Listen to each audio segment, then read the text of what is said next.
말씀의 제목은요, 마태복음 20장 29절부터 34절의 말씀을 통해서 어, 앞을 보게 된 두 맹인의 신앙이라는 제목으로 말씀을 전하겠습니다. 한번 따라해 볼까요? 앞을 보게 됐다는 거죠. 앞을 보게 된 두 맹인의 신앙. 앞을 보게 된 두 맹인의 신앙입니다. 자, 이 두 맹인이 이제 예수님을 만났다 이거죠. 예수님을 만나서 이제 자신의 모든 문제가 해결되는 그런 내용을 담고 있는데, 자, 오늘 본문에 보니까는요, 예수님께서요, 이제 여리고에서 있는 모든 일을 마치시고 이제 예루살렘을 향하여 떠나십니다. 뭐 항상 그랬듯이 어느 때나 마찬가지로 예수님이 가는 곳마다 많은 사람들이 예수님을 따랐어요. 예수님을 많은 사람들이 쫓았습니다. 자, 그런데 오늘 본문에 보니까 이때 이제 예루살렘을 향하는 이때에 누가 나타납니까? 바로 두 사람이 나오는데 이 두 사람이 바로 주님 앞에 등장하게 되는 거죠. 근데 이 두 사람이 누구냐? 우리가 앞서 제목에서 말씀드렸던 것처럼 두 맹인이었어요. 앞을 보지 못하는 두 맹인이 예수님 앞에 등장하는 것이죠. 자, 이 두 맹인이 정말 어떤 심정으로 나왔을까요? 근데 무엇보다도 자신들의 질병, 이 질병을 통해서 자신의 인생의 문제를 해결하고자 주님 앞에 나왔던 거죠. 자, 그래 결국 예수님께서는 이 두 맹인의 그런 신앙의 모습을 보시고 결국 결론적으로는 이들을 치유해 주십니다. 자, 여러분, 그렇다면 과연 예수님께서 이 두 맹인의 신앙, 어떤 신앙의 모습을 보고 과연 고쳐주셨을까? 한번 오늘 본문을 통해서 한번 짧게 두 가지로 한번 살펴보도록 하겠습니다. 자, 앞을 보게 된 두 맹인의 신앙, 과연 어떤 신앙이었느냐? 첫 번째입니다. 첫 번째, 예수님을 향해 소리 질렀다라고 말씀을 합니다. 자, 우리가 보았지만 30절의 말씀이죠. 맹인 두 사람이 길가에 앉았다가 예수께서 지나가신다 함을 듣고 소리 질러 이르되라고 얘기합니다. 소리 질렀다. 참으로 앞을 보지 못했던 이 두 맹인이 예수님께서 지나간다 함을 듣고 이제 막 불쌍히 여겨달라고, 예수님 불쌍히 여겨달라고 지금 막 큰 소리로 외쳤던 거예요. 여러분, 이 두 맹인이 불쌍히 여겨달라고 외쳤던 이것은 다른 것이 아니라 그들이 정말 낫고자 하여서 간절히 부르짖었다는 겁니다. 그러니까 한마디로 말해서 이들은 예수님께 간절한 기도의 신앙이 이들 안에 있었어요. 부르짖는 간절한 기도 신앙이 이들 안에 있었기 때문에 이들은 간곡하게 예수님께 살려달라고, 불쌍히 여겨달라고, 나의 문제를 해결달라고 부르짖었다는 이 말씀입니다. 사랑하는 여러분, 우리도 이러한 간절한 부르짖는 신앙, 기도의 신앙 우리가 있기를 간절히 바랍니다. 그래서 주님 안에서 이 모든 문제를 해결할 수 있는 저와 여러분 될 수 있기를 주님의 이름으로 간절히 축원합니다. 자, 여러분, 본문에서 보다시피 우리가 봤잖아요. 이 두 맹인은 앞을 전혀 보지 못해요. 근데 하지만 이들은 예수님에 대한 많은 이야기를 들었습니다. 사람들로 인해서 여러 가지 많은 예수님의 이야기를 들었어요. 자, 그래서 그런지 그들은 예수님께서 지나간다 함을 듣고 간절히 부르짖죠. 주여, 우리를 불쌍히 여겨달라고 소리를 지릅니다. 그러니까 참으로 자신의 질병의 고통 가운데 이 인생의 고달픈 문제를 가지고 정말 예수님께 간절히 기도하는 심정으로 부르짖었던 거예요. 여러분, 이거를 통해서 우리가 뭘 깨달을 수 있을까요? 참으로 여러분 아시다시피 광활한 사막 아시죠? 이 광활한 사막은 일정한 길이 없습니다. 길이 없다는 것은 뭐 어디 안내도가 없다라는 것, 길이 없다라는 거죠. 그렇기 때문에 무엇보다도 참된 길을 찾는 것이 중요합니다. 참된 길을 찾지 못하면 우린 다 죽어요. 왜냐? 이 사막은요, 주변 다 사방팔방이 모래밭이기 때문에 그래요. 이와 마찬가지로 우리의 인생도 마찬가지입니다.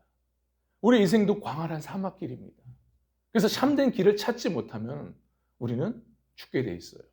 왜요? 우리 주변에 사방팔방 앞뒤를 주변을 뒤돌아보면 다 하나같이 죄악된, 이 죄악으로 유혹된 다 밭이에요.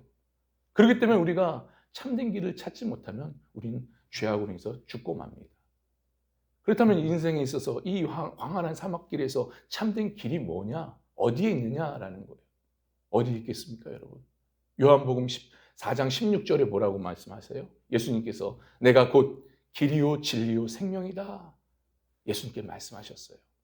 이 인생의 광활한 사막에 참된 길은 바로 우리 예수님일 줄 믿습니다. 우리의 인생의 모든 해결자이신 예수님이세요. 오늘 본문에 보니까 비록 두 눈을 뜨고 보지 못하는 이 맹인들이었지만 그러나 무엇보다도 이들은 참된 인생길이 어디에 있는지를 알았어요. 자신의 인생의 문제를 해결할 수 있는 분이 어디에 계시는지 알았습니다. 그리고 무엇보다도 이들에게 있어서는 자신들의 질병, 자신들의 인생을 낫고자 하는 간절한 절박함, 그런 그들의 심정이 있었습니다.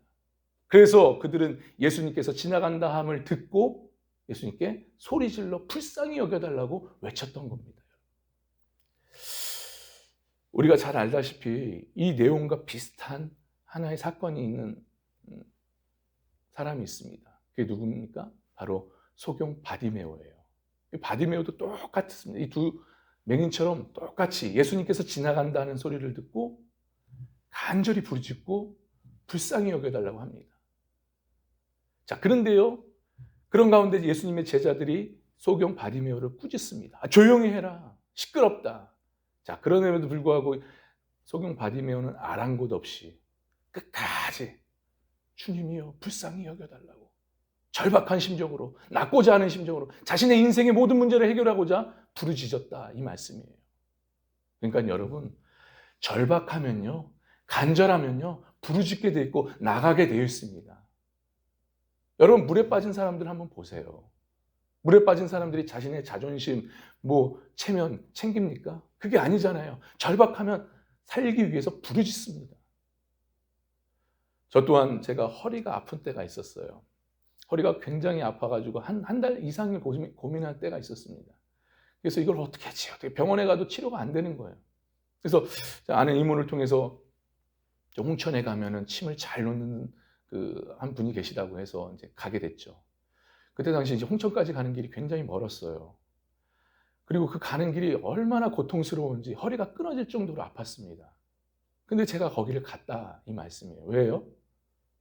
거기 가면 나을 수가 있으니까. 그러니까 저는 아파도 시간이 오래 걸려도 절박한 심정으로 낫고자 하는 마음으로 제가 그 힘든 길을 갔다는 거예요, 차 타고. 여러분, 절박하면 가게 돼 있어요. 부르짖게 돼 있습니다. 붙잡게 돼 있다고요. 여러분, 본문에 보면은 이 두 맹인들도 절박했기 때문에, 그리고 인생의 답이 어디 있는지를 알았기 때문에 간절히 부르짖고 외쳤습니다. 여러분, 참으로 우리에게 이런 절박함과 이 간절한 이 기도의 부르짖음이 우리 안에 있어야 될 줄 믿습니다. 이런 간절한 부르짖음이 있어야 돼요. 참으로 그럴 때 우리 예수님께서는요, 우리를 향해 얼굴을 돌려주시고 우리를 불쌍히 여겨주셔서 우리의 간절한 그 부르짖음의 기도에 응답하실 줄 믿습니다. 귀를 기울여 주신다니까요. 그러니까 아무쪼록 우리가 어떠한 형편에 있든지 간에, 어떠한 고난에 있든지 간에, 어떠한 아픔의 상황이 있든지 간에, 어쨌든 간에 우리의 인생의 참길이시고 우리의 인생의 문제가 해결해 주시는 우리 예수님, 그 예수님께 간절히 기도하는 신앙을 갖고 부르짖을 수 있길 간절히 바랍니다. 그래서 우리의 답답했던 문제들, 정말 여러 가지 아픔의 문제들을 주님 안에서 하나하나 응답받고 해결받을 수 있는 저와 여러분 될 수 있기를 주님의 이름을 간절히 축원합니다. 축원합니다. 앞을 보게 된 두 맹인의 신앙입니다. 우리가 첫 번째 살펴보았죠. 예수님을 향해 소리 질렀고요. 그리고 예수님을 향해 간절히 부르짖었다는 기도의 신앙이었다, 이 말씀이었어요. 자, 두 번째입니다. 두 번째는 뭐냐? 다윗의 자손이여 라고 말을 합니다. 앞을 보게 된 두 맹인이 예수님을 향해서 뭐라고요? 다윗의 자손이여 라고 고백을 하죠. 자, 우리 마지막에 30절의 말씀을 함께 보겠습니다. 30절입니다. 함께 봤습니다. 시작. 맹인이 두 사람이 길가에 앉았다가 예수께서 지나가신다 함을 듣고 소리질러 이르되 주여 불쌍히 여기소서 다윗의 자손이여 하니. 참으로 두 맹인이 예수님 지나간다는 이야기를 듣고 간절히 부르짖었습니다. 불쌍히 여겨달라고. 근데 그 불쌍히 여겨달라고 하는 것으로만 그치는 것이 아니라 뒤에 뭐라고 덧붙입니까? 다윗의 자손이여 라고 고백을 하죠. 이 말씀은 뭡니까? 그토록 갈망하고 기대했던 메시아, 구원자라는 거예요. 나는 당신이 구원자이심을 확신합니다 하는 그 신앙의 모습을 보여주고 있는 거예요. 그러니까 예수님을 구원자로 확신하는 신앙을 이들은 갖고 있었어요. 예수님이 어떤 분인지를 알고 있었지만 그러나 더 나아가서 예수님이야말로 진짜 내 구원자시구나, 메시아시구나라는 것을 정확히 알았던 겁니다. 그래서 그것을 믿고 확신했습니다. 바로 그런 확신의 신앙을 갖고 지금 예수님께 부르짖고 간구하고 있습니다. 여러분 보세요. 두 맹인이 처음에는 주여라고 합니다. 그렇죠? 주여. 근데 그 다음으로 나중에는 뭐라고 합니까? 마지막에 우리가 보았듯이 다윗의 자손이요. 여러분 보세요. 여기서 주여라는 것은요, 당시 그 아랫사람이 윗사람에게 호칭을, 존중의 호칭을, 존경의 호칭을 붙이는 그 단어예요. 그러니까 다시 말해서 이 당신은 그 관습적, 이 높여 부르는 관습적 존칭이었습니다. 근데요, 이 마지막에 이 다윗의 자손이요라는 것은요, 그게 아니에요. 그러니까 이 호칭은요, 예수님을 단순히 뛰어난 선지자로 보는 것이 아니라 그토록 갈망하고 대망하였던 메시아, 예수님이 메시아라는 것을 확신하는 가운데 부르짖는 호칭이에요. 그러니까 예수님을 구원자로, 메시아로 믿지 않고서는 이렇게 호칭을 부를 수가 없습니다. 다윗의 자손이요라고 할 수가 없는 거예요. 그러니까 비록 이 앞을 못 보는 이 처지에 있는 이 두 맹인이었지만, 그러나 이들은 예수님의 행적에 대한 이 모든 것을 다 듣고 더 나아가서 하나님의 은혜죠. 성령 하나님의 이 감동하심을 통해서 이들이 예수님을 메시아로 볼 수 있었습니다. 하나님의 은혜였어요. 성령 하나님의 감동으로 그들은 구원자이신 메시아이심을 확신했습니다. 그러니까 이들은 예수님을 인간으로 보지 않았어요. 단순한 인간, 그냥 하나 병 고치는 하나의 마술사적인 인간으로 보지 않았습니다. 이들은요, 왕이요, 선지자요, 제사장으로서 하나님께 기름 부음 받은 그런 메시아이시다라는 것을 정확히 보았습니다. 그러니까 다시 말해서 이들은 예수님을 신앙의 대상, 믿음의 대상으로 보았다, 이 말씀이에요. 여러분, 다윗의 자손이요라는 이 말씀은 결과적으로 당신이야말로 구약에서 예언된 분이십니다.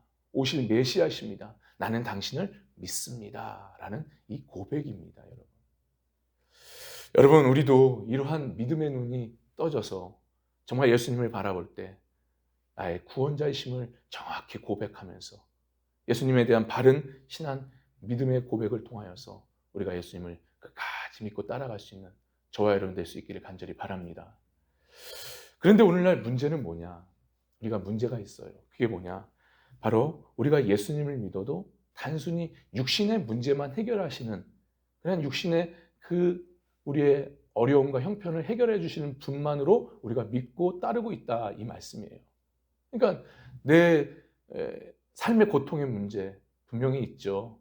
물질적인 문제도 있고 건강의 문제도 있고 또 가정 안에 있는 가정사의 문제도 있고 또 내 진로의 문제도 있고 이런 육신의 문제, 이런 문제 많이 있습니다. 근데 이 문제를 예수님께 해결하러 나가긴 합니다. 근데 우리는 그냥 그것만 해결해 주시는 예수님만 믿고 생각하면서 예수님을 우리가 따른다는 거예요. 이것이 우리 안의 문제입니다. 솔직히 이것은요, 이방 종교에서도 나타나는 모습들이에요. 자신의 문제만 해결하려고 하는, 그것을 해결하려고 믿는 그런 모습들이라는 거죠. 근데 여러분, 우리는 분명히 알아야 될 줄 믿습니다. 예수님은요, 물론 우리의 육신의 문제를 해결해 주시는 분이셔요. 하지만 예수님은 이 땅 가운데 우리의 육신의 문제만 해결해 주려 이 땅에 오신 분이 아니십니다. 궁극적으로 이 땅에 오신 목적이 뭐예요? 우리의 영혼의 문제를 해결해 주시고 이 땅에 오셨습니다. 여러분 믿으시길 바랍니다. 우리의 영혼의 문제가 뭐겠어요? 지옥 가지 않고 천국 가게 하기 위해서 위해서 이 땅에 오셨습니다. 그 문제를 해결해 주기 위해서 예수님이 오신 거예요. 우리의 육신의 문제는 부차적인 거예요. 그러니 여러분 이 부분을 정확히 아시고 우리 신앙생활에서 놓치지 않으시길 주님의 이름으로 간절히 바랍니다. 예수님은 우리의 영혼의 문제를 위해서 오셨다. 여러분, 그렇기 때문에 제가 진심으로 바라는 것은 뭐냐? 오늘 우리가 보았듯이 이 두 맹인, 앞을 보게 된 이 두 맹인처럼 정말 예수님을 확신히 구원자로서 확실한 신앙을 갖고요. 우리의 육신의 문제가 어떤 문제이든 간에 이 문제를 통해서 먼저 영적인 문제부터 점검할 수 있는 우리가 되어야 될 줄 믿습니다. 그리고 나서 정말 구원자이신 예수님 앞에서 우리의 인생들을 하나하나 해결해 나갈 수 있는 그러한 저와 여러분 될 수 있기를 간절히 바랍니다. 아무쪼록 우리가 무엇보다도 예수님을 바른 신앙 가운데 믿으면서 또 그 믿음 속에서 우리의 여러 가지 아픔의 고통의 문제를 하나하나 해결해 나가는, 그래서 살아계신 하나님을 진심으로 삶 가운데 체험하여서 믿지 않는 자들에게 살아계신 하나님을 증거하고 드러내며 살아갈 수 있는 그러한 저와 여러분 될 수 있기를 간절히 바랍니다. 그런 은혜가 저와 여러분에게 있기를 다시 한번 주님의 이름으로 축원합니다. 축원합니다.